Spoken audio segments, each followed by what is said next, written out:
Welcome, everyone. It's such a pleasure to have you today.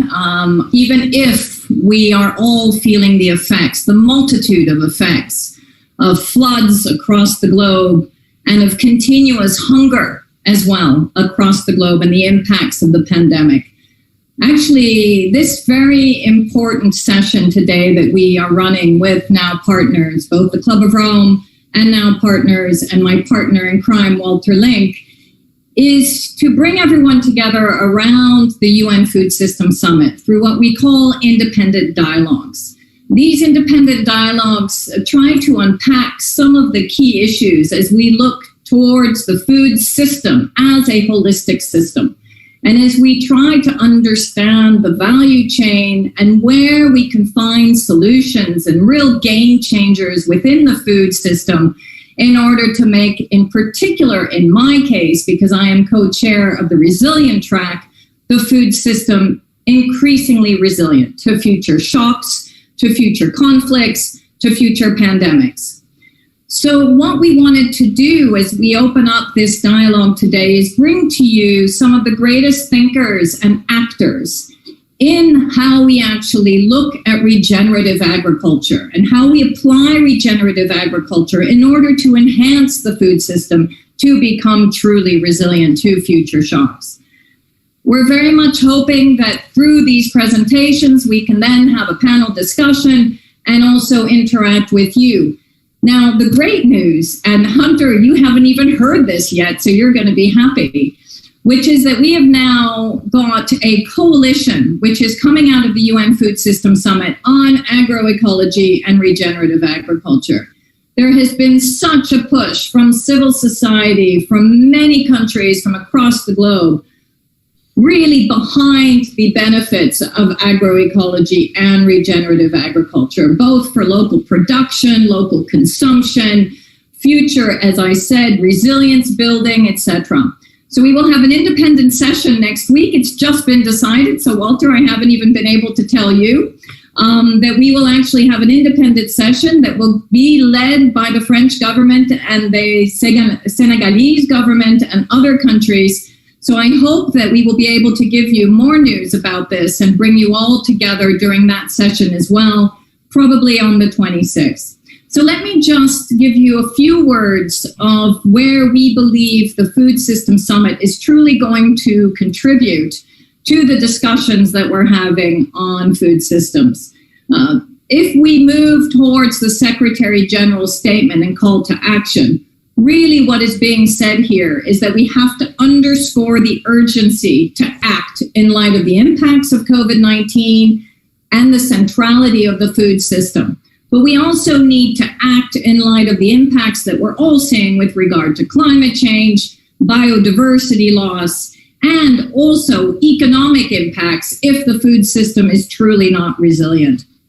So what we would like to do today is to remember that when we speak about the regenerative aspects of the food system, and when we act within that food system, that we take into consideration, at least from a resilient perspective, the drivers of fragility within food crises, conflict and instability, climate extremes, economic shocks, pandemics, poverty, and inequality. These are some of the key considerations that we're thinking of, alongside the capacities of the food system resilience that we need to build.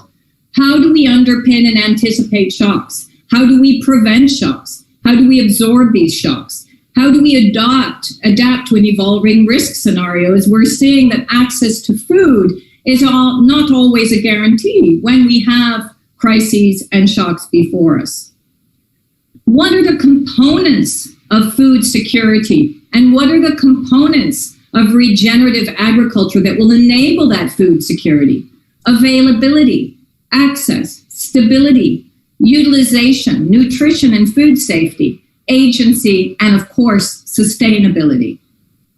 So the realms of the discussion that we will discuss today, and in particular what Action Track 5, in terms of the work that I've been doing with my co-chair Salim Hook, is to look at ecosystems, to look at landscapes and seascapes, to address community needs and community action, households, and the individual.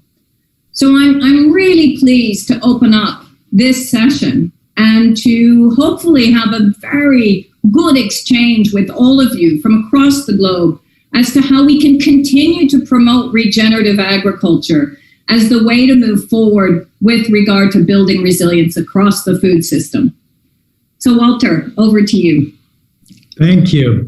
Well, let me also welcome you in the name of United for Regeneration and now partners that we created to accelerate the global transformation to regenerative economies and societies. It builds on 30 years of creating with many companies, multi-stakeholder alliances and innovation approaches that integrate economic success with the regeneration of people and planet. And obviously, there are tremendous challenges in doing that. We also have come quite a way, even though if we still have a long way to go. So today, of course, a lot of our attention in the world is on climate. And like climate, agriculture is one of the defining challenges, and therefore also one of our greatest opportunities. As we work towards achieving the UN's Sustainable Development Goals and other key objectives, agriculture needs to traverse the same kind of profound transformation that is finally happening in the energy sector. Finally, carbon-based energy is being replaced by renewable and regenerative forms of energy. Similarly, chemical and GMO-based agro-industry will be replaced by the kind of agriculture that we will hear about today. Agroecology, natural, organic, biodynamic, and regenerative agriculture, and other approaches with other names that are diverse but share fundamental principles and outcomes. And they have already proven that they can help to rebalance the climate because instead of emitting huge amounts of carbon, they are one of the most efficient ways of sequestering it. They maintain soil health, regenerate depleted soil, which, as the UN tells us, is one of the most crucial and rapidly diminishing natural resources. They provide unpolluted nutrition, which is a key ingredient to our health, including our immune system that we need to fight viruses like COVID. They help to sustainably resolve hunger because they are already more productive, more drought and pest resistant, and therefore also more resilient than chemical and GMO-based agriculture. In addition to higher food production yields, their crucial contribution to carbon sequestration creates additional income opportunities for farmers, which means that these agricultural innovations are also more profitable for farmers who often are not receiving their fair share of value creation. This contributes in turn to ecologically and economically healthy rural communities, improving quality of work and life and reducing forced migration.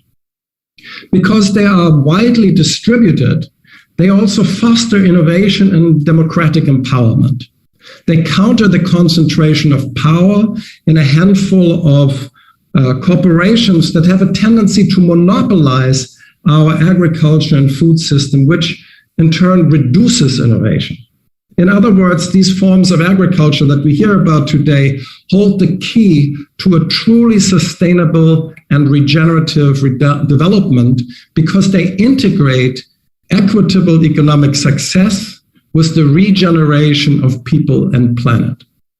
And as you will hear today, and in the follow-up work of United for Regeneration and the process that Sandrine is speaking about, these forms of agriculture work in North America and Europe, like on the mid-sized farm that I used to run in Germany, as well as on 40,000 hectare farms in Brazil and small community-based farms in Africa and in Asia that we will hear about today.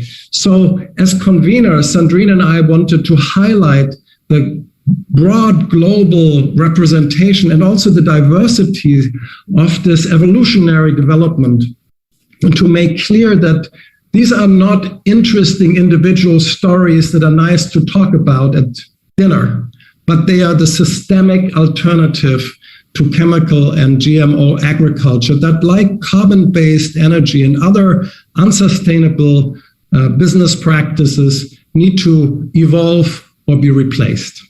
So let me hand back the virtual talking stick to Sandrine, and she will introduce Million. Thank you very much. Thank you so much, Walter. And coming from the Club of Rome perspective, the systems approach is clearly where it's at. And I think that all of us know, and we'll hear through the different presentations, that unless we look at the food system as an entire system, as well as inextricably linked to other systems, the water system, the energy system, etc., I think we then start to understand the interdependence of all our different systems and how we have to really shift, and also the way in which we look at economies and their development. So I am incredibly pleased, especially because I've heard Million speak before, and I also know his incredible work. Someone who's been working for over 2 decades on intergenerational learning of biocultural diversity, agriculture, the rights of local communities to seed and food sovereignty and forest issues. So, Million, it's a real pleasure to have you with us again today and to be able to share, as Walter says, not only your stories, but to demonstrate that this is now not just a story. It's really part of the present and the future. Million, the floor is yours. Thank you very much, Sandrine. Thank you, Walter, for inviting me. I'm happy to be a part of this process, even though the broader civil society, as you know, has rejected the UNFSS. I am representing here the Alliance for Food Sovereignty in Africa. It's the biggest civil society movement in Africa, working in 50 of the 55 countries, having farmers, fisher folks, indigenous peoples, pastoralists, women networks, youth networks, consumer networks, faith-based institutions. So it's broad-based. I think in about 2013, we have asked what transformative agenda we should support. And we wanted to know whether agroecology actually works for Africa or not. And we started to collect cases, and we collected over 100 cases. And we did a meta-analysis of all those cases. Then we could see that agroecology can increase productivity, which is very much important. But in addition to increasing productivity, it increases diversity. It's good for nutrition. The food that we eat is very healthy if it's agroecologically produced. The soil gets healed. And much more importantly, also the food that people eat will be culturally appropriate. And it also brings the communities together. So it's a right to food. It can be addressed also through agroecology. So we started to support that. And later on, we could see that other groups like the CFS, under CFS, we have the high-level panel of experts on the food security and nutrition. They have come out with a report quite recently, and a scientific report. And in that, there are hundreds of cases which actually attest what we are saying. So we are supporting agroecology as a transformative agenda. Let me give you some examples of the cases that we have collected. One case is from Kenya, where actually eating leafy vegetables at some point was considered as backward, and people were eating processed food. Quite naturally, some restaurants and supermarkets start to hold leafy vegetables, and the interest of people has increased, the interest of consumers. And when the demand from consumers has come in, then farmers started to produce leafy vegetables. And suddenly the growth of leafy vegetables has increased. This has increased income, and this has increased nutrition at the household level. So much so that some counties have decided to feed their students with leafy vegetables. procured from farmers. So this is one story. Second story comes from Malawi. In Malawi, two individuals were told that the food in Malawi is less nutritious, it's very bad, malnutrition is very high, which is true due to many reasons, especially for the growth of maize, anything of maize. And they sat with older people, in especially women in Malawi, and have asked them whether there are edible leaves, edible plants. And the woman identified over 300 varieties. And they started to grow these varieties. So the solution is already there. So they started to grow those vegetables with permaculture strategies, and food has increased. And in Ethiopia also, some 20 or so years ago, we started, the Institute for Sustainable Development started an experiment where on one land, nothing was added. I mean, either chemical fertilizer or organic fertilizer, or another, only chemical fertilizer, or another, organic fertilizers, and soil and water conservation activities, and increasing the plant biomass. Across 5 critical crops for Ethiopia: maize, wheat, barley, beans, and teff. Productivity is much, much more for agroecologically treated farmland, than chemically treated farmland. Of course, for the first 1 year, 2 years, chemically treated farmland has excelled, but slowly, when the soil is rich, then the diversity and the productivity of compost-treated land was very good. So in conclusion, we can say that yes, agroecology works, and we support agroecology because it is a transformative agenda rather than tickling some sides of the system. Thank you very much, Sandrine. Thank you so much, Million. I couldn't agree with you more about the transformative nature. And I think that the key is ensuring that we both address local production and consumption needs, as well as we see how we can create the right long value chain relationships also through regenerative agriculture. And doing both is absolutely key, but focusing on local production for local consumption, in particular in the most vulnerable countries, is absolutely fundamental and is always missed in order to ensure that all people have access to food. This should be a universal right. So thank you so much, Million. I'm going to pass it back to you, Walter. Yes, so I will introduce Andrea Illy. And, there's a lot that you can read in the internet about Andrea, so I won't repeat everything, except that he chairs the illycaffè brand that you know, fantastic coffee, and also co-created the Ernesto Illy and the Regenerative Society Foundations that he helps to run.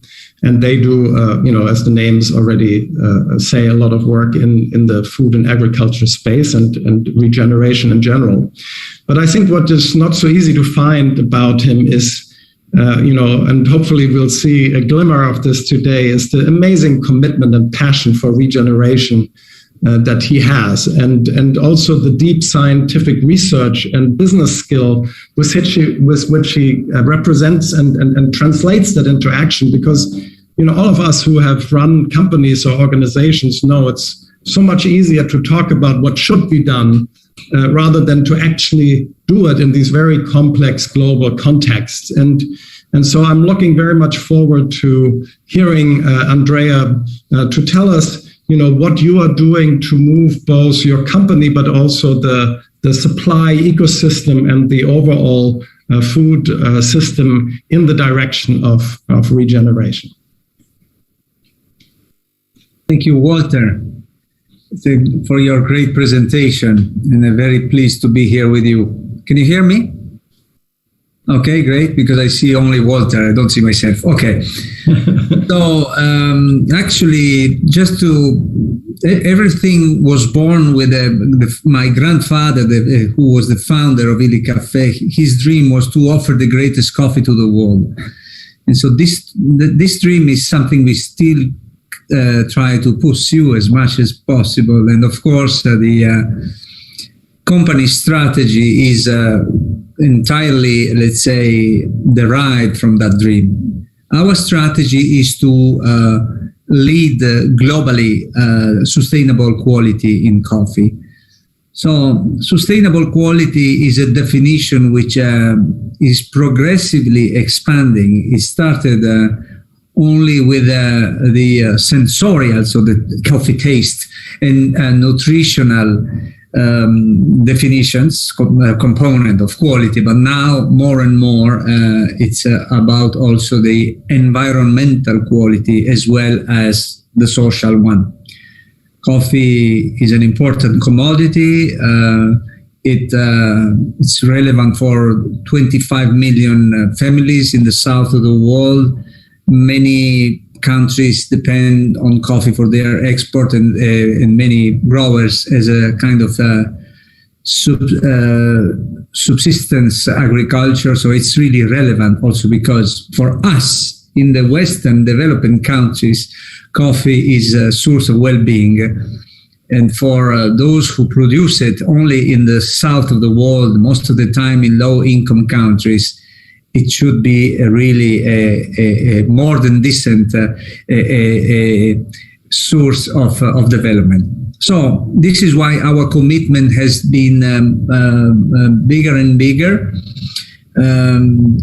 We started in 1990 by pioneering our business model for this sustainable quality leadership. And this, I think, is very relevant also in this audience to hear about the business models that we need to adopt in order to be able to pursue regenerative agriculture or sustainable agriculture in general. And our business model is direct sourcing. So we work directly hand in hand with thousands of coffee growers in the world with whom we share knowledge on a daily basis. So in order to implement this direct sourcing approach, we both have our own facilities for sourcing the coffee directly from the growers so that we can pay them a higher, let's say, a higher price. But the most relevant activity is the knowledge transfer, for which we founded in the year 2000 a University of Coffee, which exists now in 28 countries, and the most relevant countries, coffee producing countries, do have a chapter of that University of Coffee. Very recently, we founded one together with UNIDO and the Ethiopian Coffee Authority, one University of Coffee in Ethiopia, so that the Ethiopian coffee growers can access to the highest possible knowledge. But when it comes to the way to cultivate coffee in a regenerative and a sustainable way, because as Walter said, I'm a scientist by background, I went back to my books. I took very, very, very, very serious the threat of climate change, because agriculture needs, first of all, to adapt to climate change. And there is a problem with coffee agriculture, because up to 50% of the currently suitable land will not be suitable any longer by 2050 as a consequence of climate change. So after having thoroughly analyzed the ways to ensure coffee security in this more and more challenging, let's say, ecology. And in order to do so, we did, first of all, developed new, let's say, agronomical practices, which allows to adapt to climate change in a sustainable way by increasing productivity, lowering the amount of water which is consumed.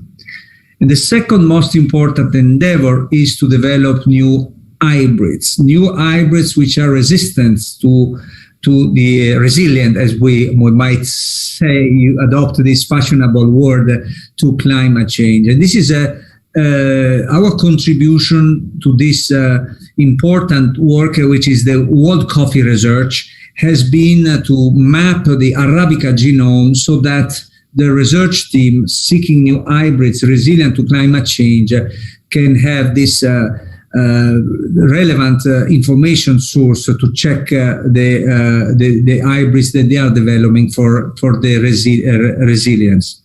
The last chapter, which is the mitigating the agricultural impact, has been developing a model which I did study myself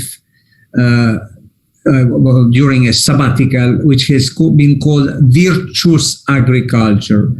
It's not virtuous because it has about virtues. It also has virtues, but because there is a virtuous circle we wanted to seek. The recommendation of the Intergovernmental Panel of Climate Change is each time you develop an environmental project, please seek a dual benefit in order to make this project even more impactful. So, of course, the most obvious dual benefit is the, as has been already anticipated by Walter, is the ecological health, so the ecosystem, or even better, the soil health combined with the human health. And so the idea is to correlate the environmental benefit of those emerging agronomical practices, both with an environmental impact in terms of greenhouse gases emissions, as well as very, very, very, very important for regenerative agriculture, biodiversity. Biodiversity is not important only for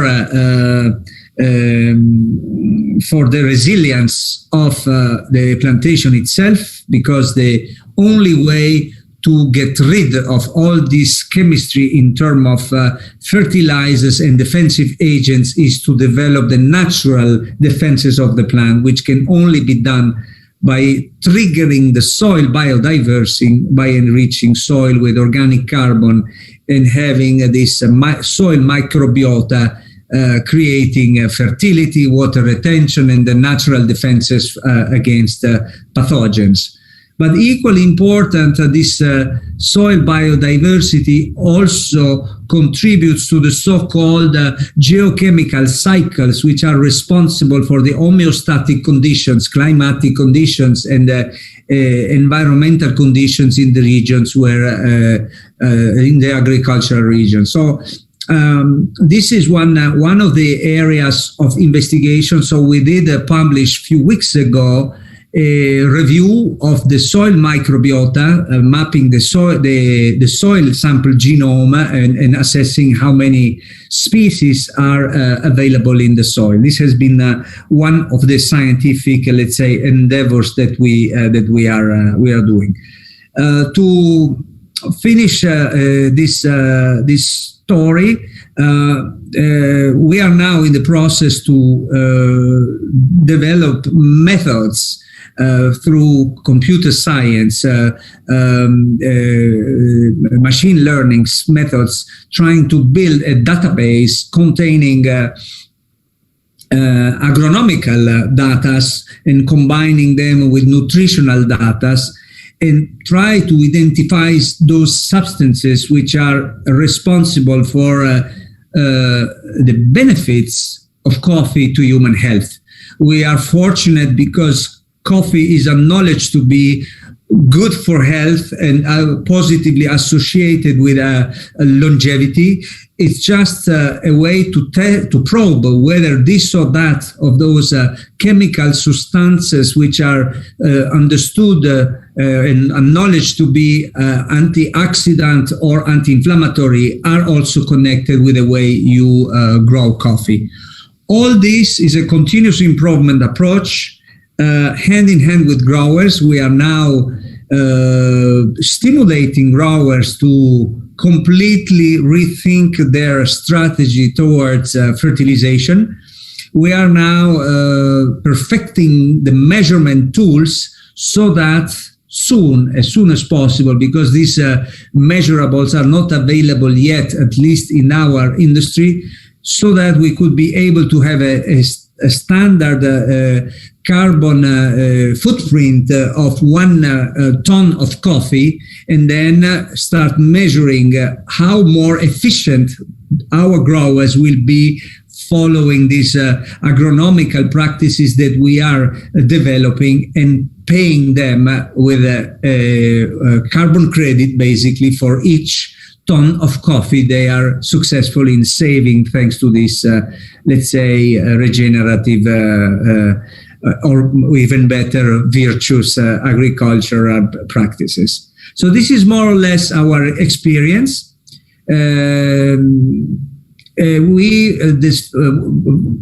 Let's say, have been, we were trustful that we can make it. Maybe not only by improving the agronomical practices, but embracing the overall concept of agroecology, which has been already mentioned. We believe that there should be a good proportion between the soil which is cultivated together with the soil which is natural. So in Brazil, for instance, it's mandatory by law to have minimum 20% natural reserve, maybe more, should be more, in order to be even more sustainable. We will see how much we can do and how much we can promote this effort to replant or reforestation, because all the areas where coffee is grown in Brazil used to be forest, and they have been totally deforested. The entire region of Minas Gerais used to be the so-called Atlantic forest and has been deforested by 92%. So this gives you an idea of how large is the opportunity also to recover some land which has been abandoned in the past by agriculture. So this is more or less the framework with which we work, and it will be we set our objective to be carbon free in 2033. It's not because it's a joke, carbon free in 2033, but because 2033 will be our centennial anniversary, and we want to celebrate with this ambitious goal. Thank you, Walter. Thank you so much. Sandrine. Well, let me just thank Andrea, and I think there were two really important, several important messages, but two which really got my attention.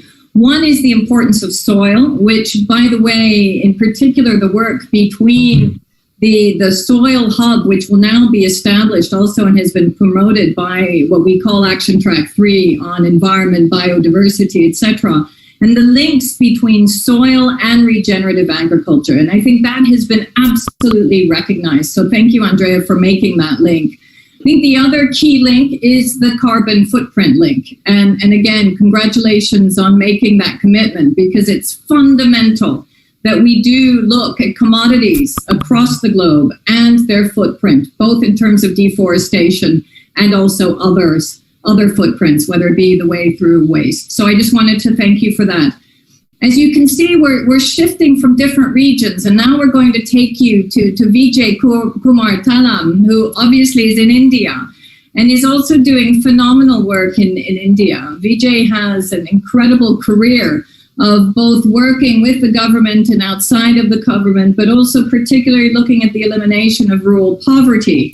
And now through many of his advisory roles, working also with the government agricultural department, and for the past 5 years, leading an incredible community-managed natural farming initiative, where this covers 700,000 farmers and farm workers, with a vision to cover all 6 million farmers and 2 million farm workers into natural farming. So it's converting all these farmers, and in particular women, into natural farming. So Vijay, very interested to hear about not only your stories, but again, your action. Thank you. Thank you, Sandrine. Thank you for the introduction. Am I audible, Walter? Oh, thank you. Yeah, it was fascinating to listen to Milion and Andrea. And I'm actually drinking coffee which is grown by our tribal communities through regenerative practices, and it has got remarkable taste. So I subscribe to the Virtuous Agriculture. I like the naming also as Virtuous Agriculture. Now, Andhra Pradesh, the state I represent, has a population of 54 million people, and there are about 8 million farmers and farm workers. And our average holding is very small. So typically the holding is 1 hectare. So these are basically family farmers. And I think the context was set very well by Walter and Sandrine, so I won't go into that. But we decided, in view of these multiple emergencies, we need to go to the root cause. And the root cause turns out to be destructive agriculture. I don't want to call it conventional agriculture, but it is destructive agriculture. So we need to move away from that to what I call regenerative agriculture. So the knowledge is there. Knowledge has been there for quite some time. But why did it not reach every farmer? So that is the question that I put to myself. And actually, we started the journey almost 15 years ago with our women farmers who told us they were spending a lot of money on chemical pesticides. So then I went to a scientific group and they said, sir, the technology is very simple, but we are not able to organize people. I said, bringing people together is my specialty. You bring the knowledge to them. So we realized that unless people own the knowledge, it cannot be a top-down approach. So we started with eliminating chemical pesticides. Then we realized that if the soil is not good, then you can't manage pesticides. So then we got into soil management. And about 6 years ago, from 2015 onwards, when I was made the head of the agriculture department in my state, so then I told my staff that, look, we need to move to natural farming. This goes totally against their, whatever they have learned. But still, I had to bulldoze them till they, fell in line, or at least they didn't object to what I was doing. So today, after 6 years of this, we have reached around 28% villages in my state and 10% farmers and farm workers. So I believe that we are at a tipping point in our state. And the basic success factor is the fact that we focused on women's collectives. So women self-help groups, their federations. So in our state, we have around 8.7 million women who have been organized. And in the project villages where we are working, we have more than 2 million women. So these women's collectives are the ones who are spearheading the change. Because you see, the transition process is the difficult one. In our transition, we're not giving any incentives to farmers to change. We're not saying that if you sign up for agroecology, you will get X amount extra money. We're asking them to trust us, to see the change, to see the results of the change for themselves. And we're very happy that, from 40,000 farmers, we reached out to 750,000 farmers in 2020-21 in spite of COVID. So this is really a shift in behavior from a destructive agriculture practice to a regenerative agriculture practice. And so this is more difficult to achieve. But once it is achieved, it's a more permanent change. Rather than, giving a sop saying that, okay, you take this money because you have enrolled, and then the behavior change can be reversed. We also realized 60, 70 years of brainwashing farmers that without putting chemicals, you can't get a crop. So who are those people? Who are the change makers? In our case, the change makers are the farmers themselves. So I believe farmers are the best trainers, best scientists, best motivators. So we have an army of 6,000 such champion farmers, each one responsible for about 100 farmers. They stay in the village, they practice farming there. So seeing is believing. So this, our basic belief is it's social capital, human capital, and natural capital working in unison to create these virtuous outcomes. It doesn't come through financial capital or the produced capital. And we are seeing higher yields, lower costs, better resilience, and both to floods and droughts, because we have a long coastline and very frequent floods. And just to conclude, government provides the resources for this. I have $250 million of government money committed till 2024-25. I hope to get more to complete the transformation. I need to raise another $1 billion from government and other sources to make this transformation by 2031.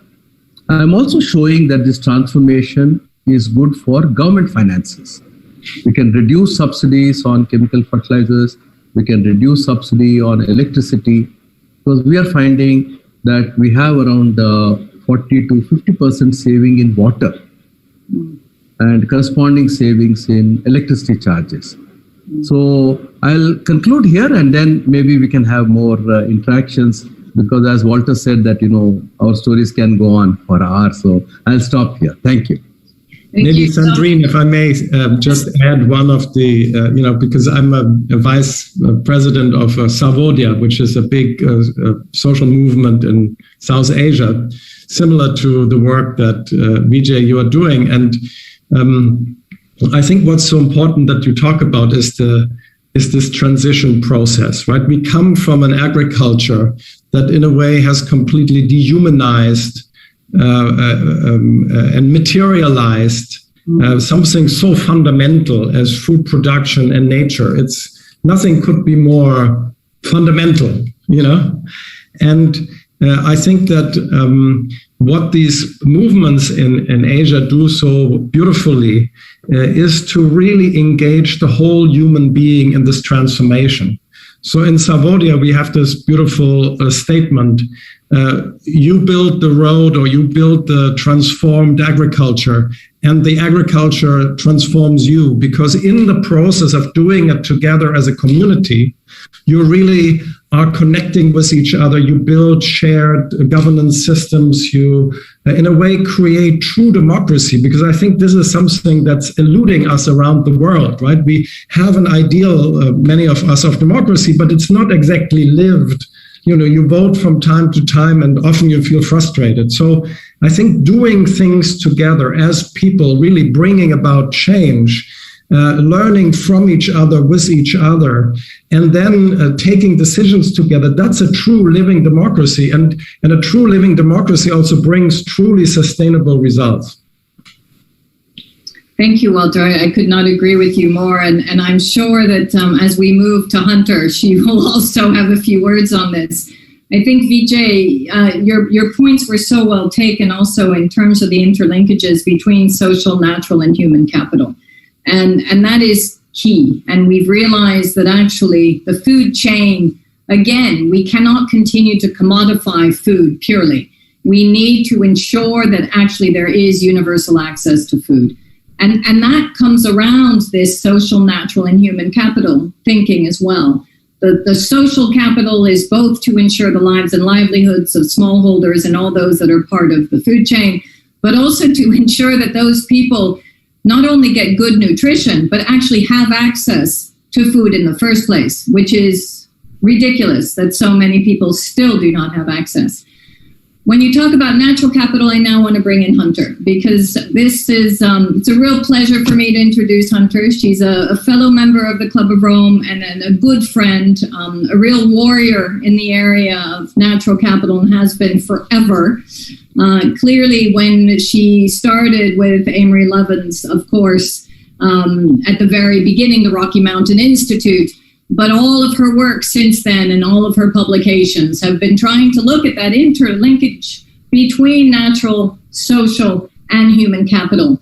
So Hunter in particular now is also working on regenerative agriculture in Colorado, and has been so active in the UN Food Systems Summit, working with me on ensuring that agroecology and regenerative agriculture has a place, is promoted, and really comes out as the shining light from the UN Food Systems Summit.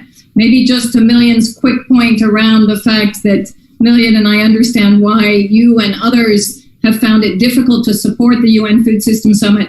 I want to make sure that everyone realizes that whoever's involved understands the issues and the fact that it's never going to start or stop with the UN Food System Summit. So let's just say that very clearly. There is so much that we need to do together. Hunter, take it from here. Sandrine, thank you, friend. And thank you so much for all that you have done to bring a shining light out of the Food Summit. And I've said this to Sandrine, I go back and forth. I swear I will never again deal with the UN, and then I wind up dealing with the UN.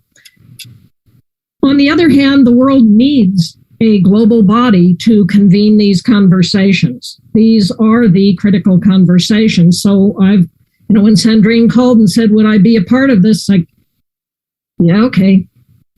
And look what you've achieved. Million, I hope that at some point you will come back in if indeed we can make this a genuine conversation around the critical importance of the work that you're doing in Africa, the work, Vijay, that you are doing in India. I am truly humbled to be on the same panel with the both of you. You guys are the real warriors that are out there doing it. I'm just a Colorado cowgirl. I grow regeneratively grown beef. I manage in a regenerative way. A few years ago, I actually won the Humongous Fungus Award for having the highest concentration of mycorrhizal fungi on my ranch of any of the people that are involved in a citizen science. And everybody looks at me like, why would you want that? It's like, because mycorrhizal fungi is key to carbonizing the soil. Carbonizing the soil is key to solving the climate crisis. We know how to eliminate carbon emissions from energy, and it's happening. Renewable energy is now everywhere on Earth cheaper than fossil, except in agriculture, where we used to get 2 to 3 calories of food energy for every calorie of fossil energy we put into agriculture back in the 40s. Now it takes 10 calories of fossil energy in to get 1 calorie of food. We're losing. And again, we know how to do it better. The great Indian scientist Vandana Shiva said regenerative agriculture provides answers to the soil crisis, the food crisis, the health crisis, the climate crisis, and the crisis of democracy. And she is so right. And her work, and we can only have a few of us on this call, but there are literally thousands, hundreds of thousands of farmers, ranchers, producers, scientists, activists around the world pushing for regenerative agriculture. Because as the great, again, Indian scientist Ratan Lal said, if we increase carbon in the soil by just 2%, that will soak up 100% of anthropogenic carbon emissions each year. So we know how to stop emitting more, and we know how to soak up whatever we have been emitting. If we're not emitting more, that soaking up starts to take carbon out of the air to the point that we know how, using regenerative grazing, agroecology, natural farming, to get back to 280 parts per million concentration of CO2 in the atmosphere. That was the pre-industrial level. We're now at 402 in the winter. We're at 418, 419 parts per million. Humans have never existed in this climate regime. The Earth has, and there were crocodiles in Greenland and the world was covered with forests.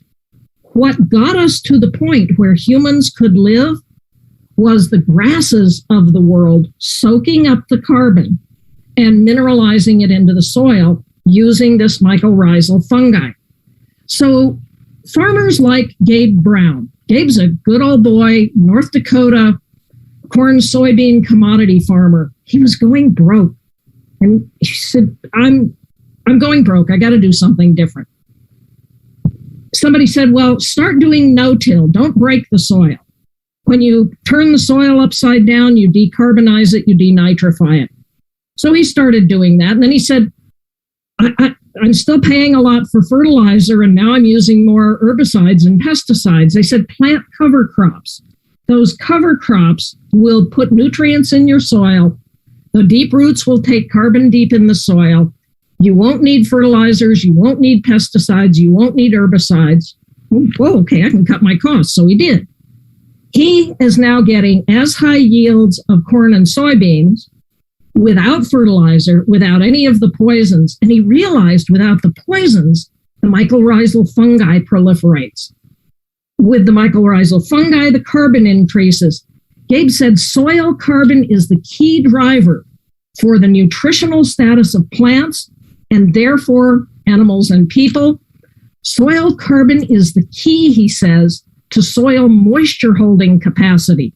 Every 1% soil organic matter that you add is 5 to 10 tons of carbon per acre and 20,000 gallons of water holding capacity. In some parts of the world, we're flooding. In some parts of the world, we're baking and drying out. The California, United States agricultural salad bowl may no longer be able to have agriculture unless we shift to regenerative agriculture. Because when you do it that way, the way Vijay's doing it, the way Million's doing it, now you have water holding capacity. This was all brought to us by a brilliant man named Alan Savory, who showed that if you graze animals the way that native herds grazed, dense packed because of predators, now we do it with electric fencing and opening and closing water holes. They eat everything in front of them. They trample everything under them. They fertilize everything behind them. They don't come back until the grass has regrown. So Gabe, who had this problem, he covered his land with cover crops. He said, how am I going to plant? Turn out cows. The cows ate down the cover crops. Now he doesn't have to pay to feed his cows. And he realized, he started measuring his carbon. He realized he went from a little under 2% soil organic matter to over 15% soil organic matter. Again, every 1% soil organic matter, 5 to 10 tons of carbon, 20,000 gallons of water holding capacity. The rain bombs no longer run off and create floods. The ground can soak it up. Gabe is rolling climate change backward, and oh yeah, he's now wildly profitable. This is the key. And Vijay, in your videos, which we're going to post the URLs for into the live streaming, you have shown that Indian farmers can as much as triple their productivity, thus their profitability. Because with water holding capacity, you can now plant 3 seasons, not just 1. This is happening the world around. It is, as Vandana said, the integrated solution to all of these crises that are facing us. Now, can we possibly feed the world on smallholder plots? Don't we need big industrial agriculture?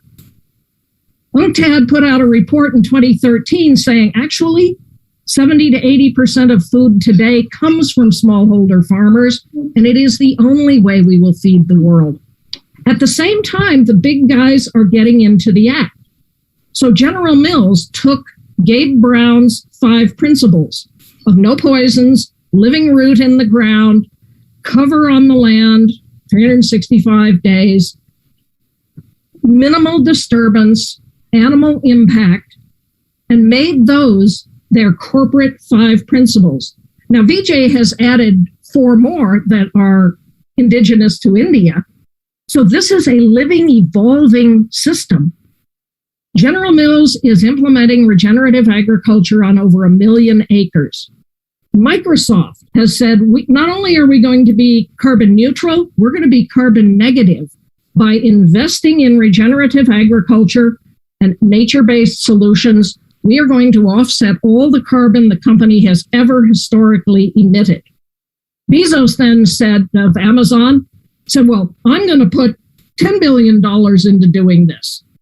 Then Cargill, the big agricultural company, Target, McDonald's, the hamburger company, joined up to do regenerative agriculture on another 1 million acres.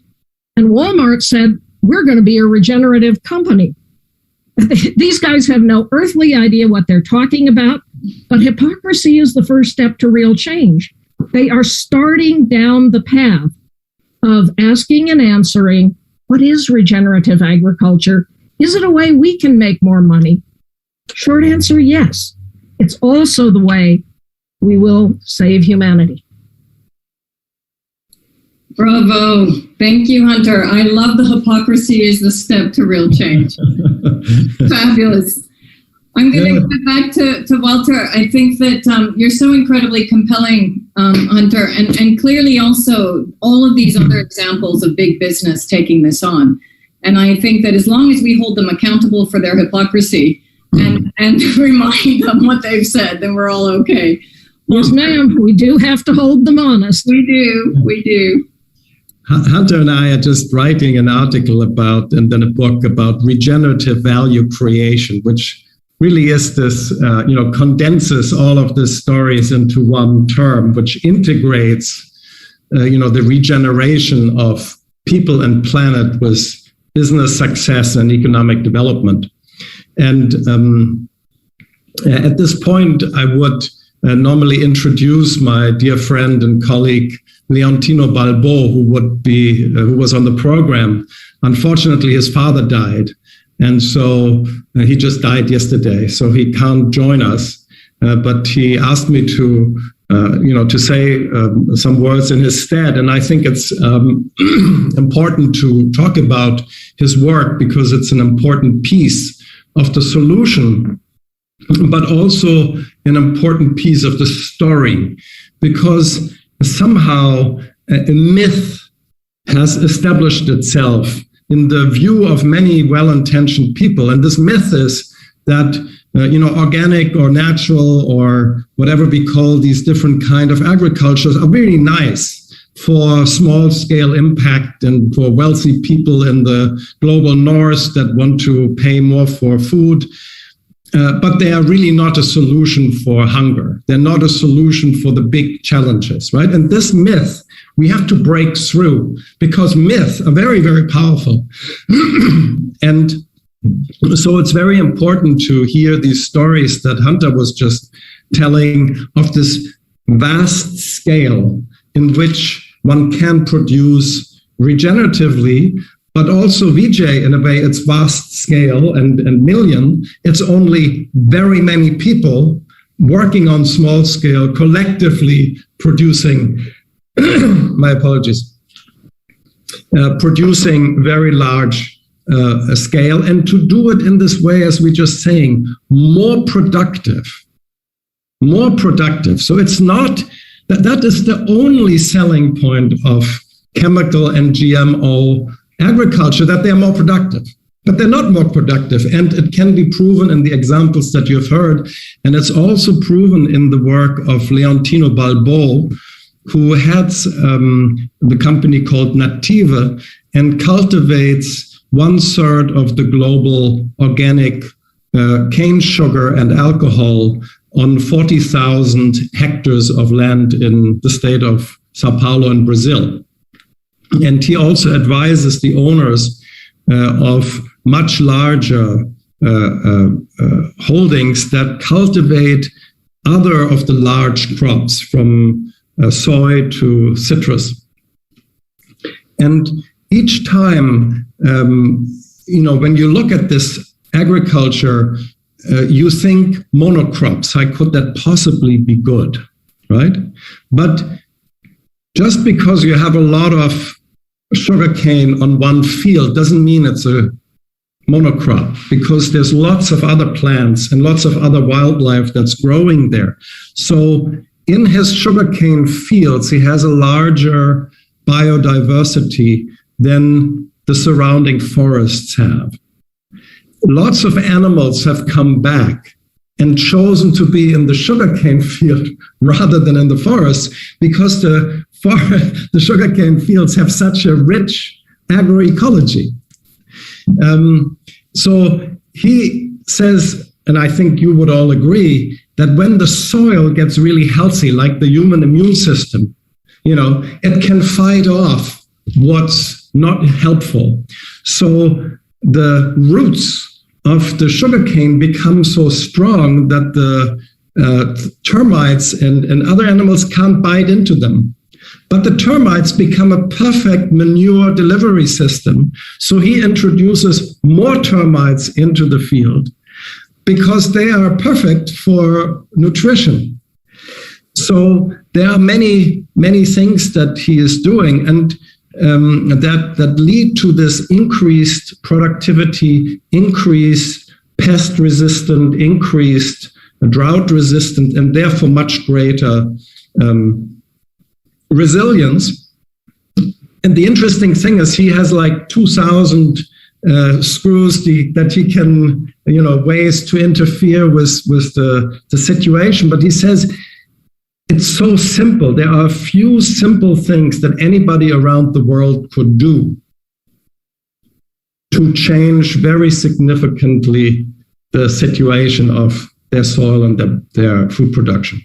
So it's very important to not get mesmerized that everything has a high-tech solution. Yes, high-tech is useful, but low-tech is also fantastic, and it is cheap, and it can be used by anybody, right? So he is very much a spokesperson also, and he puts under his brand, he sells the products, the organic products of hundreds and hundreds of other producers. And he has 23 different certifications. He, is very widely researched. He's spoken, extensively in front of the UN and lots of heads of state and so forth. So we are now building an institute to bring this particular kind of knowledge around the world. And, I think it would be so interesting to take, all the knowledge that you guys here have collected, and your farmers and the people you're working with, and to really learn from each other, right? Because I think this is something that needs to occur. We can all learn from each other. We are all so busy doing what we are doing in our organizations and our networks and our farms that we often don't find the time to bring the best of knowledge together. And I think this is what we should do in the ongoing work, with the Club of Rome, with United for Regeneration, and your coalitions and networks, so that we can really establish, these different kinds, sometimes ancient kinds of agriculture as the true alternative, bringing all the solutions that we talked about. And needless to say, his way of doing agriculture is also super profitable.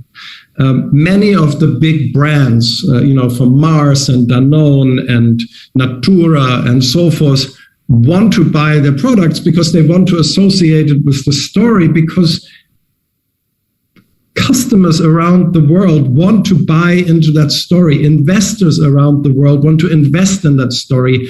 Talent wants to work for companies that represent that story, because there is now a groundswell of desire to change, however, often not knowing how to change, which was exactly why we created Now Partners. It's a longer and other story.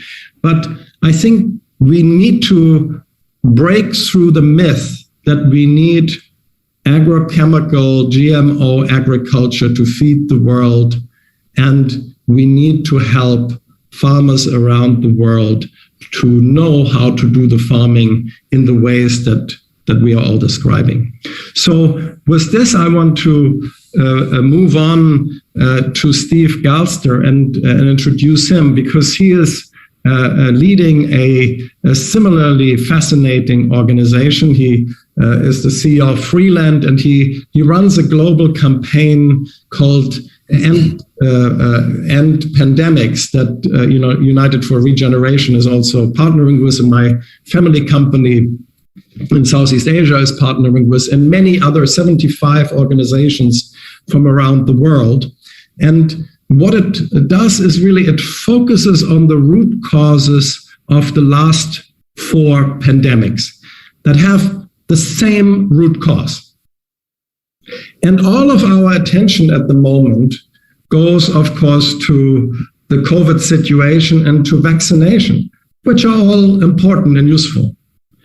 But there is hardly any attention on the root causes that are very fixable. We can really solve this. We can do this.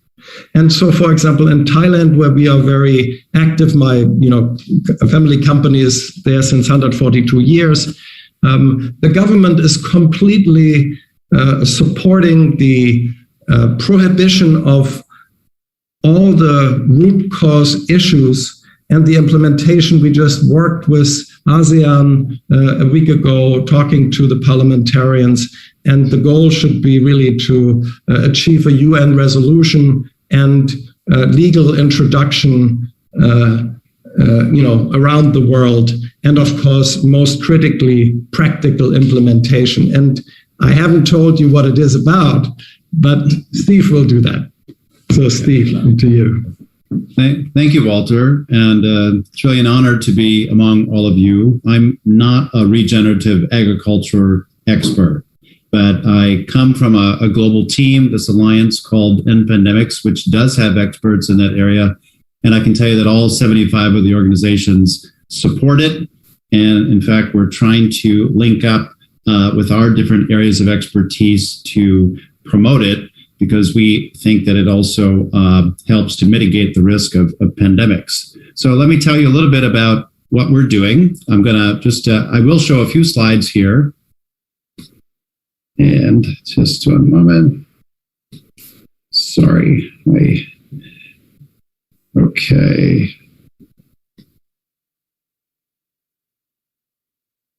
So we are End Pandemics. And I think it's important, I know all of you keep this in mind, but we're finding that as more people get vaccinated, people are feeling a bit distant from this pandemic. But I think the statistics are bearing it out that we are far from out of the woods on this particular outbreak.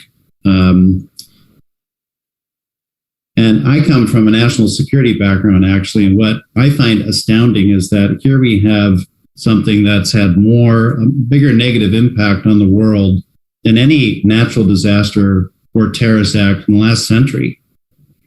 And yet the world is still chasing it, putting expensive Band-Aids on it. We are understandably fixated on vaccines, the vaccine rollout, figuring out now what are the mix of jabs that can prevent, the Delta variant from making us sick, and also starting to get quite worried about whether there's other variants or even new viruses coming. So, but we're trying to look beyond that now to looking at preventing the next pandemic. Because there's also this current fixation that's still going on about where did COVID-19 come from? What's the origin? Everybody's arguing about that. And what we point out to everybody is that no matter which theory you subscribe to, whether it's, a wildlife market or a wildlife farm or a lab that experiments on wild animals, they all point to the same common denominator. They point to the fact that this is a zoonotic outbreak, just like previous outbreaks that we know that are quite famous. HIV, Ebola, bird flu, SARS, MERS, and there's going to be more if we don't address the root causes. And we know what the main drivers are of zoonotic outbreaks. This is not new stuff. One is the commercial trade in wild animals. This is the pull factor, pulling wild animals out of their natural homes and putting them into close, unnatural contact with human populations. And those animals can bring with them a virus for which we have no immune response, a pathogen that we just are not used to. And the other main factor is, of course, the destruction of wild habitat, and not for regenerative farming, usually for industrial type farming. And this is the push factor, where wild animals get pushed out of their natural homes because it's destroyed. And again, they mix with people, or in this case with farmed animals, and that creates a whole problem in itself. And then, of course, we're seeing the new, not really new, but an expanding phenomenon of wildlife farming. So we posit at our campaign that the only really universal lifelong vaccine is nature protection. And so we are trying to address the root cause. We think that the lasting solution is the protection and regeneration of nature. And so our formula, if you will, if we were a lab, is into 4 areas. And this is why we're here today to join up with your community. One is reducing the demand for wild animals. We have a whole team that works on that. Then there is, of course, protecting nature at the source, which is not just about physical protection and enforcement, but increasing budgets for nature protection. As we all know, ministries of environment and departments of national parks around the world are in the ghetto. They're getting the scraps. It's also about stopping trafficking. And I should say here, we do believe it's necessary to ban commercial trade in wild animals. But let me hasten to say that this is not about subsistence hunting. Those are 2 completely different things. And finally, we advocate for reforming farming. And so we do have organizations and experts in that area. So we're trying to knit real front-based solutions, active projects on the ground together to create this approach. And we have created a roadmap which explains this. There on the right, you'll see some of the global team. We've got more than that. We meet weekly. We're putting these ideas together. We have working groups, and we're implementing this roadmap. But the roadmap itself, which is now multi-language, basically inherently is an open document. It's open for input, refinement, expansion, especially in the list of solutions. Because at the end of the day, there's no one organization that's got the answer to all this. So just end by saying, excuse me, I'll shut my screen there. And by saying that, what I find staggering about all this is, some economists are projecting up to $11 trillion in costs and damages from this pandemic. I think it was almost $5 trillion in 2020 alone.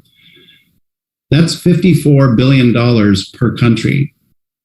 And there is a really interesting study out by folks who are big believers, in fact, practitioners and experts in natural capital, and others that say they reckon it would cost around $26 billion a year for the next decade to cure the earth of the ills of extinctions and pandemics.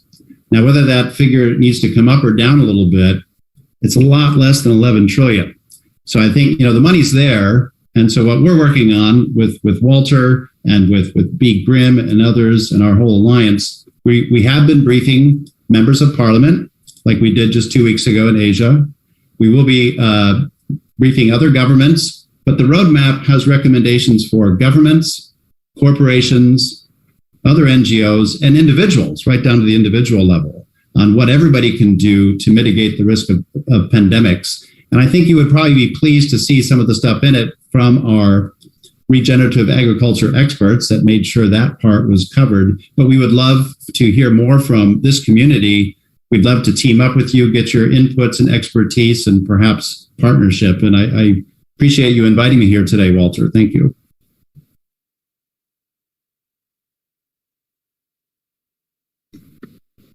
Walter, you're muted. Time has escaped us a little bit. Yes.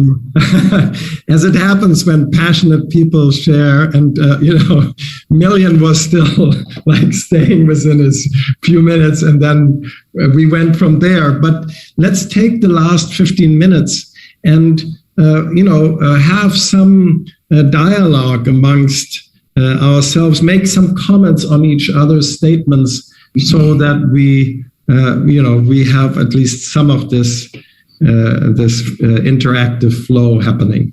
Walter, before we do that, let's. So Vijay has his hand up, and before we take your question, Vijay, there are just a few questions that I want to throw out there that we've received from some of you that have been listening to us.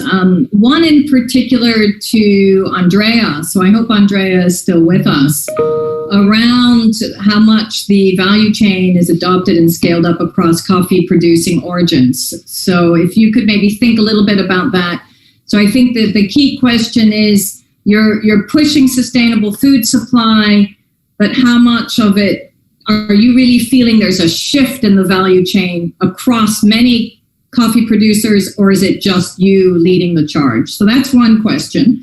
There's another question which is important, which any of you could answer around chemical fertilizers, and a lot of you have brought up the shift from chemical fertilizers, and how about the challenges from some governments and fertilizer producing industries. So I think we've heard about the soil regeneration benefits, but if someone could hit the chemical fertilizer question, I can take the question on electrification if we come to that. And I think those are a few of the key questions, maybe just one last one, which is around the importance of Indigenous people. This is more a statement. And again, Vijay, and I know Million as well, in Africa and in Asia, we're seeing the incredible role of women. We're seeing the incredible role of smallholders everywhere, and obviously the holders of the knowledge, the Indigenous people who are the keepers of the land. And again, within the UN Food System Summit, all three of those key actors or stakeholders have a really important role to play and have been working with us through the resilience track and the other action tracks as well. And then the last key question, which was around differentiating between labor productivity and land productivity. And if anybody has a reflection on that to make, this comes from one of our members from the Club of Rome. So Vijay, I'm going to let you go first because you had your hand up, and then let's go through those who would like to answer the other questions. Thank you, Sandrine. I'm fascinated by Steve's presentation. Amazing. There is something I just wanted to bring to the notice of the group here, and Steve in particular. We have been working on, the food produced through regenerative agriculture is nutritionally more dense. So we are working on consuming nutritionally dense food as giving better immunity and therefore better protection against viral infections, including COVID. So we are actually engaging academicians around that. So I would like to see that as a short-term solution, and also be happy to be associated, if we can work on this scientifically. The second thing which I just wanted to also, when you said that you should, we should see how we can leave space for wildlife. So our results show, and I want to bring in another Walter Yena from Australia, who actually inspired me to look at harnessing water from the air as a means of irrigation. So therefore, in degraded lands, semi-arid lands, we now have 3 crops where only 1 crop used to grow. So if you are able to increase the cropping without taking more water, then you actually can have more land for animals, for afforestation, and for rewilding. So I think regenerative agriculture actually is the only way the humanity has to survive. So yeah, thank you. Thank you, Steve. I would like to catch up with you, and hopefully if you can make a presentation to our government also. So I'll see, I'll do my best, and it was fascinating. Thank you so much. Thank you. Thank you, Vijay. Steve, could you hold on to your response just for a second? No problem. Thank you. Illy, can I come back to you, Andrea, and the question that was directed directly to you and to coffee producers? Yes. Thank you for asking the question. As a matter of fact, coffee used to be a commodity until a few decades ago. And then the market did segment itself into the gourmet coffee, which is definitely more oriented towards sustainability. And this, let's say, there has been probably a more focus on the other segment, which is the more, mass coffee production. So it's kind of having the world divided in two. Those coffee who stay in the middle, in the mainstream, they try to trade up and be comparable to the practice of the gourmet coffee ones. In gourmet coffee, it's sustainability altogether is definitely part of the value proposition. Both in terms of how coffee is grown, from the environmental and social practices, ensuring traceability, and so now it's just a matter, and more planting and growing specific monocultivars and more single origins. So it's a kind of revolution similar to the one which occurred in the wine industry, starting from California in the 90s. And it's very promising as far as having cutting-edge agronomical practices like regenerative agriculture and so on. Let me phrase it like this way. Regenerative agriculture is one of the many possible, probably up to 15 different practices which are considered non-conventional agriculture. Conventional agriculture is one of, which has been thoroughly described by Walter as monoculture, intensively using chemistry, whereas non-conventional agriculture is the opposed. So in some countries, coffee is already carbon negative. It's considered to be. I didn't make a thorough assessment because of the reason I said, but in Africa, in Ethiopia, more specifically, where coffee is grown in agroforestry, is considered to be carbon negative. In some other countries like Brazil, where it is intensive agriculture, monoculture, still they don't use tillage, for instance, which is one of the big, let's say, important practices, even though tillage is less used when you have perennial plants. But there are some of the practices which are used which are more and more, let's say, approaching regenerative practice like soil organic, carbon enrichment, cover crops, BECCS, so biomass and energy production and so on. So it's promising. And then you have other Central American countries like Colombia and Central America, like Guatemala, etc., which are in between, let's say, the super intense agriculture in Brazil and the agroforestry in Ethiopia. So each country is different, but we are getting there. Well, I think this comes back to Walter's idea and also what Steve has done, the roadmap that Steve has done. We need to do a roadmap for regenerative agriculture and bring together all those stories and where the shift has actually happened and how we can really demonstrate that shift. And Hunter and Million, I'd really like you to come in as well as Vijay on the questions that we had, but in particular, there's one that's just come in. So when you reflect on the other questions that I threw out, this one is the killer, because this is the one that we've all been asking ourselves in the UN Food System Summit as to why do we not have more regenerative agriculture? What is stopping us? And what are the, is this a systems issue, or is this a technology issue? Or is this a big business issue or a policy issue? What are the key tensions that are not enabling us to get to where we need to go? So I'm going to quickly ask Million and Hunter and then bring you in, Vijay. Shall I go or Hunter? Yes, please, Million, go. Okay, let me start from the shift from chemical agriculture to agroecological or regenerative agriculture. I think Vijay has made a reference to it, and also Walter, the myth agenda. What people who are promoting what Vijay called destructive agriculture has done successfully is formulating a narrative and selling that narrative successfully. And that narrative was stuck.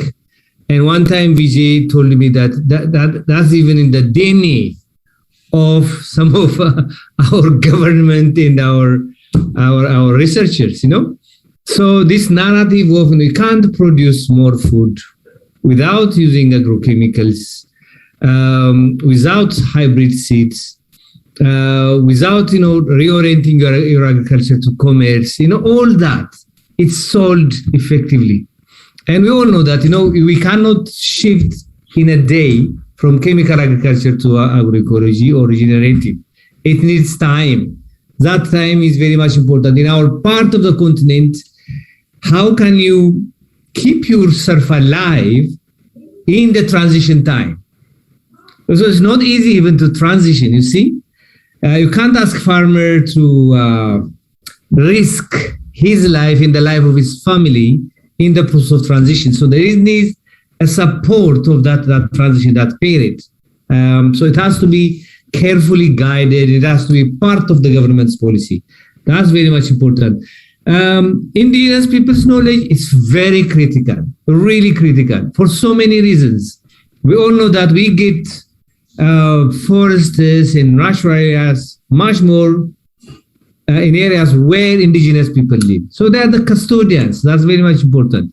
And in terms of knowledge, in terms of what we should do in the future, they are very, very deep. I had the fantastic opportunity of staying with indigenous people in the Amazonias, especially in Colombia.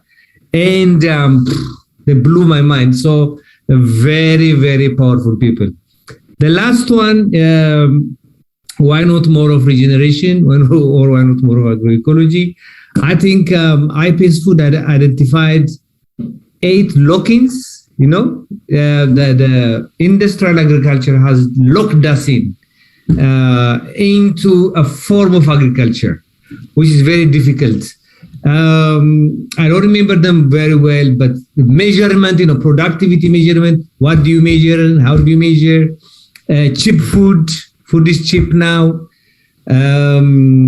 Power, at the center of it is a power lock-in.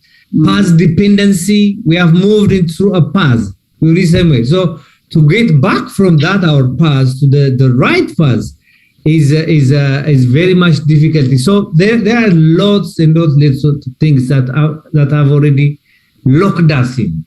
And power is the most important issue there. Unless we break that power, that hold on the food system, then it's very difficult to change course. Thank you very much. That's incredible. Those lock-ins are incredibly helpful. And Million, if you could circulate a link to that, that would be fabulous so that we could share it with all those that are online. Yeah. Yeah, absolutely. Thank you. Hunter, and then Vijay. There are literally billions of dollars at stake for the big companies in doing things the way we've always done it. Margaret Mead once said the only person who likes change is a wet baby. And I'd argue the baby screams all the way through the process. So change is always going to be hard. Most of the people who have changed, the farmers, have done so because they're up against it. They have no choice. That's the Gabe Brown story. He was going to go bankrupt. And increasingly, we're seeing farmers seeing neighbors having success and asking, what are you doing? Can I do that too? So what Vijay is doing by empowering the women's self-help groups, creating champion farmers, what Million is doing by going out with the farmers and getting the information to them, this is absolutely critical. At the same time, we now have a crack in big ag, where companies, Walter mentioned many of them, I mentioned a couple, are starting to see regenerative agriculture as a way that they can badge themselves as sustainable. And what is important, I said hypocrisy is the first step to real change. What's really important is working with these companies to ensure that they get it right and ensure that they start shifting funding, big funding, to the farmers who are getting it right. If we can shift the carbon markets, which are going to be massive, to paying regenerative farmers to do this well. There's a great guy here in Colorado named Phil Taylor, runs a thing called Mad Agriculture after the Wendell Berry poem, who is doing just that, helping bring small amounts of funding and then larger amounts of funding to the farmers who are making this transition. Paying farmers to put carbon in the ground is a great way to make this happen fast. Thank you, Hunter. Absolutely right. I think both paying farmers and also really influencing big business and making them realize that this is the future and it's the only way for them to ensure their own value chains. Vijay. Vijay, you still there? Vijay, your microphone is turned off. Oh, I think we might have lost it. Yeah. Now he's there. Can you hear me? Can you hear me? Yes, we can hear you, but we can't see you anymore. I can see him. Okay, good. Okay, I'll go. I think Million mentioned, I think we have brainwashed farmers. Yeah. I think over the last 60, 70 years, we have brainwashed farmers into thinking that you can't do without chemicals. So the reverse, that means the de-addiction takes time. So we have to be conscious of that and have a transition plan. And that's why I built this as a community-centered project where each one supports the other and supports the transition process. Because these are not easy things. Because there's difference between husband and wife, between father and son. So these are not things which can happen through a diktat or through just some monetary incentive. So there's a lot of hard work involved here. But I also believe that there is an incubation period, say 4, 5, 6 years. And then it can scale up in a very non-linear fashion. So the transition period, how do you handle the transition is extremely important. The other thing is the dominant mindset, whether it's the scientific, the agriculture scientific establishment or the departments of agriculture or the lock-ins, as Million mentioned, they're all going against it. But I think I really agree with Hunter. We need to see where, in spite of all these constraints, wherever it has scaled up, let us take the lessons from there. It's easy to say it can't be. Where it has actually been done, what are the lessons to be taken from there and how do we multiply that? And I also believe that we need to have champions, a critical mass of champions working with each other. And I also like the example which Hunter gave that, the companies, corporates in USA are working on this. So there could be very unusual alliances. And Walter's effort is really remarkable that, bringing together, today itself you brought, it's a pleasure to meet all of you. It's so that, this alliance gets strengthened through continuous interactions with what I would like to say, mad people who believe that, this needs to be done at any cost. We should not give up. Thank you. Thank you so much, Vijay. And I think that what you say is so important. And, many of us also are cognizant of the fact that we're having flooding right now in Belgium, where I am, and in Germany. And yet there is flooding in Bangladesh and in so many other countries and rural regions across the globe every single year that is triple the impact that we've actually had. It's taken the rich world to realize that actually climate change is here because finally it's really impacting their lives and livelihoods. And if we can't set up radical partnerships now, at this time when we both, as Steve indicated, and Steve, I will come back to you, as you indicated around the pandemic and the need to really prepare for future pandemics and to look at zoonotic diseases as something that will only continue, then we're never going to make it through. We must work together. There's absolutely no other way. And we have to be more optimized and strategic in the way in which we work together. So radical partnerships, optimized partnerships, and strategic partnerships to really influence and make policymakers and governments accountable for, even if they are hypocrites in the way in which they start to change, that we make sure that they're not hypocrites when they actually finish that transition. Steve, did you want to add something? And then we will close. Sure. Just back to Vijay's comment and also what Illy was talking about before, I do think that we do need these partnerships and we need to scale them up pretty quickly because it's a natural partnership between people working on regenerative agriculture and folks working on biodiversity conservation and trying to stop pandemics because of this zoonotic link. We have in our organization, Freeland, we have an organic farm that's run by ex-poachers. And it was just it started out as organically as a necessary step because, we all talk about livelihoods and people are shy of, coming down hard on commercial trade in wild animals. They don't want to be hard on poor people when in fact, the trade is really driven by wealth. And the folks at the front line killing the animals or taking them out of the forest are taking great risks, are getting paid so little, and their livelihoods are not sustainable. So we started to introduce organic farming around the protected areas because that's got the best soil to begin with. You want to maintain it. And, a couple things happened. They stopped getting arrested. They also, started producing good food. The area around the national parks and the wildlife sanctuaries started to improve as buffers.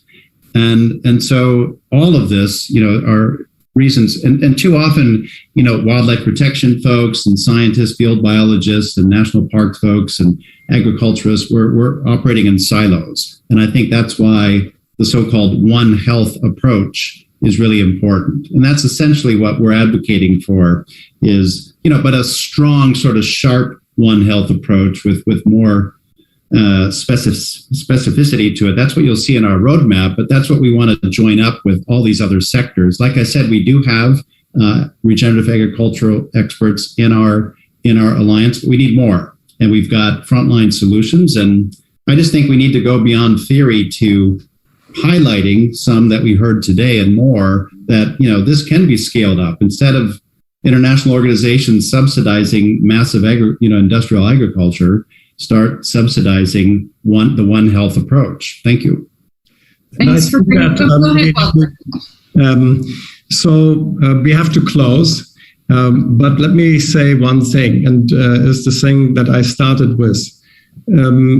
A few years ago, I've been working on the transformation of the global economy for the last 30 years. I used to run an industrial company. I want to make it sustainable. I realized it can only happen through markets and systems changing. So we started this work to try to change systems and markets. And it was incredibly frustrating to see that we were so clear about climate issues, carbon issues, and put them out for decades, right?